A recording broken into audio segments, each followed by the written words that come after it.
sit-up. The ab mat sit-up, firstly I'm going to go into the ab mat. You can get these from numerous different places online. You can get them from eBay, again Faster, Strength Shop, anywhere like that is where you can get these ab mats. What this does is supports the curve of our lower back, okay? So what we're going to do is get Chris to adopt the sit-up position on the floor for us, okay?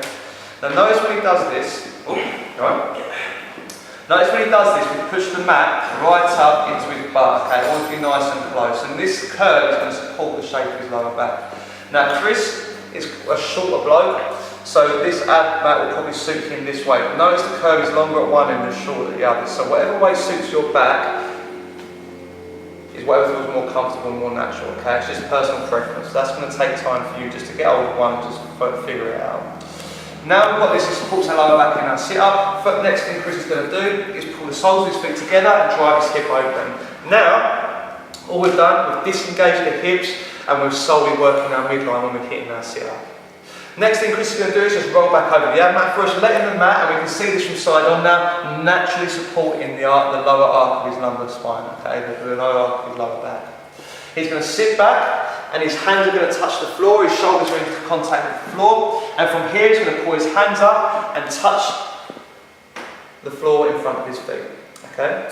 What we don't want to do in this movement, and it's very important we do this, is make sure that this is the right way around. If this mat is too far away from us and we perform the sit-up, it will make the back bend in its unnatural position. That noise Chris made is just that's uncomfortable. And if we do this a lot, it puts a lot of strain on our back. So we need to make sure that ab mat's in the right position and the right way around that suits your back. You'll feel it if it feels uncomfortable, just go with whatever feels more comfortable. But we see as he went down, his shoulders knocked to the floor more. If he comes up, we'll swap it around.